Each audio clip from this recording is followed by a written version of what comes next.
I'm Dr. Randy Martin. We're here at the 2023 AATS Mitral Conclave, and I'm thrilled to be joined by Enouch Akowuah. Good to see you. And Anyanwu. Good to see you. We're going to talk about the UK mini mitral. I know that you guys just literally got off the podium right behind you talking about it, but it's really gotten a lot of attention in the medical world. You gave a talk at the ACC on it, and you've done stuff here. So tell me, just for the audience that's not familiar with it, what was the UK mini mitral? So the best approach to repair mitral valve is something that we've been debating in the surgical community for years, and that was the main reason to do the trial, because I think there's a lot of uncertainty about what the best approach is. Patients tend to come to us wanting a minimally invasive approach because they have a perception that they will get better quicker after surgery, but the evidence to support that, and particularly the evidence around the efficacy, so how well it works, and then the safety compared to standard therapy, has never really been tested in a randomized control trial. So that's really the reason for the trial, is to work out whether one approach might be better than the other, and particularly focusing on the things that patients want to look at in order to help them make a choice between the two techniques. So the outcomes of the trial are very much driven by what patients wanted to see from this. Basically, you talk about quality of life post-operatively, is that right? Yeah.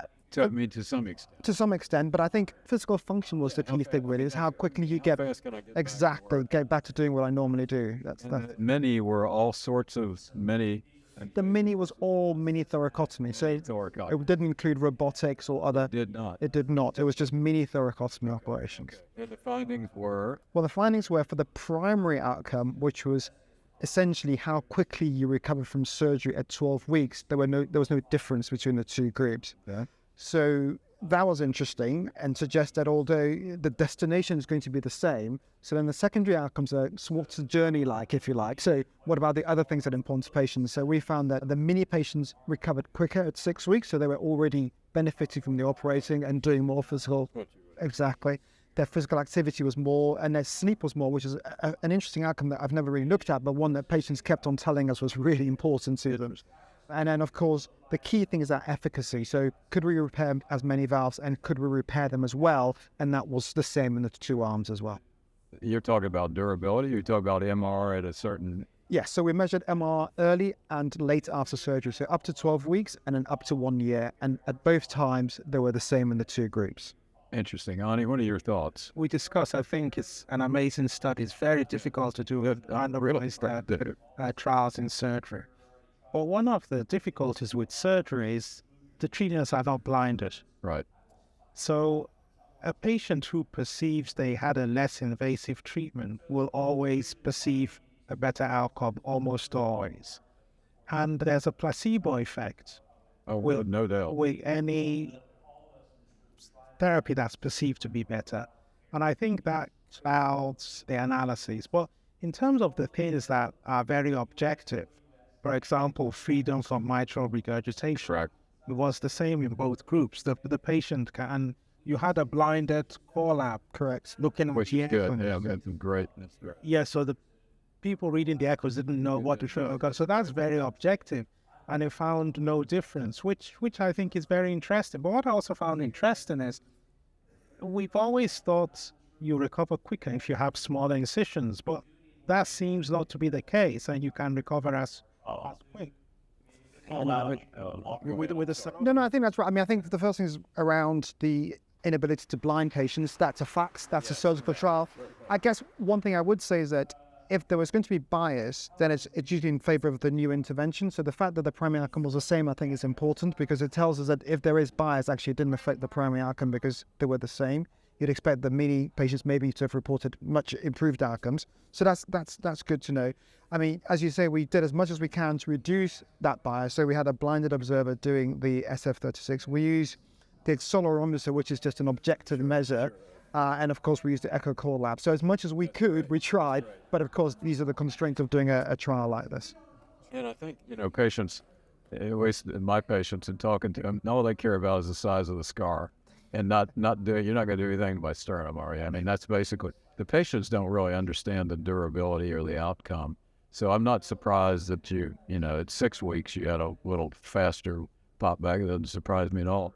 But durability, you're going to follow these patients up? Yes, so 5 years. So all these patients we follow up for 5 years. So at some point we hope to present the 5-year data. I think you're absolutely right. The question around durability is very important. Also, the techniques were different. So we didn't mandate the techniques, but we saw clearly that in the stenotomy arm, more patients were getting leaflet resection, and in the mini arm, more patients were getting valves repaired using loops or caudal loop techniques. So I think it'd be really critical to see that the long-term outcome of the two arms are similar. And angioplasties were... All patients had a ring. Every patient had a ring in the trial. But Randy, that's one thing that concerns me about a lot of these studies, that the patients are not getting the same operation. No, I know. Whatever we think. So it's like if you did a trial in cardiology and advised people to heart failure therapy as opposed to, say, nothing. But that heart failure therapy for some could be an ACE inhibitor, or it could be a beta blocker, it could be anything. It becomes harder to know what actually is being compared with what. And it could be that 5 years from now, if you found a difference and one group is superior to the other, it might not be the incision, but it might be because in one group you used more cortex cords, right, or you used more resections, or you used more edge to edge and so on. So that's the difficulty of having surgical trials where the surgeons can... But I mean, what I would argue is the balance. So accept everything you say, but the thing is, when you do these trials, you want them to be as pragmatic as possible. No. So that they can... I mean, it's a fabulous trial. So I think there's a limit to how you can prescribe. You can't force a surgeon to do what they're not conscious, because it would be to the detriment of the pathology was the same. You had you had Barlow's, you had any MAC patients? No. It wasn't an exclusion because the MDT essentially had to decide that the patient would be suitable for both. But it was interesting when we look at the data, there were not many patients with MDTs. That's like what we call a heart team. There's a heart team. Yeah, correct. I think that would. And there were no concomitant procedure. There weren't any mazes or anything. No, mazes. About a third of patients in AF had a maze procedure. So mazes were allowed, tricuspid repair was allowed, and closure of PFO. So anything that could be done through the minimization was... Look at incidence of AFib 1 year out and stuff like that after a maze? No. So the numbers are small, and I don't think they're meaningful enough to make a significant... So what do you think this... And I heard your comments, and it's true, that the non-robotic mini surgery is much more accepted in the UK than it is here, basically. I'm not saying it's better. I'm just saying it's more accepted. Where here it's robotic or open. Yeah, we seem to do very few robotic mitrals in the UK. That the technology just hasn't penetrated as much. It's been really interesting at this meeting. I've seen a lot. Well, I think the other issue, and of which you brought up in your presentation, you haven't talked about yet, is the cost effectiveness. Yes, but because I'll let you talk on that, but the robot is probably not as cost effective as doing a mini mic. Yes, there's no doubt about that. But it was interesting you found it more cost effective than stenotomy. Yeah, no, I think that cost effective than stenotomy over 1 year within the NHS. So those caveats are important because it's quite difficult to translate health economic data across. Presumably that's largely because you saved a day of hospital stay. Yeah, so it's length of hospital stay, it's reductions in readmissions, so the days allowed in out of hospital, and it's improved quality of life, because of course quality of life goes into that. So all three elements contribute to a better cost effectiveness. What are your thoughts sitting in New York City at a major mitral repair center? I was surprised at the results, because I would have thought that in an expert-based trial where patients are presumably getting the best of both, I actually would have thought that we would have been able to show that the less invasive patients recover faster at 12 weeks. So I was surprised it didn't meet the primary outcome. Yeah, I mean, I thought these running circles around that. People at 6 weeks and 3 months, even at 3 months, I know for people, my patients, at 3 months, they're not rocking and rolling. Yes. But that's why John Hunter, who was a famous British UK surgeon, said that you have to do the experiment. Exactly. Because when you do the experiment, the results may be different. Yeah. I could not agree more. I also expected that. So, but it's great to do the trial, because actually we've heard people talk about individual experiences and kind of give us the impression that, as you say, patients who have minimally invasive just recover within day 3 and there. But the reality is obviously what we see in... As I recall, you had 30% women in this? Correct. Yeah. Men do worse with, at least post-operatively, with sternotomy than women. And the other is, yes, that's true.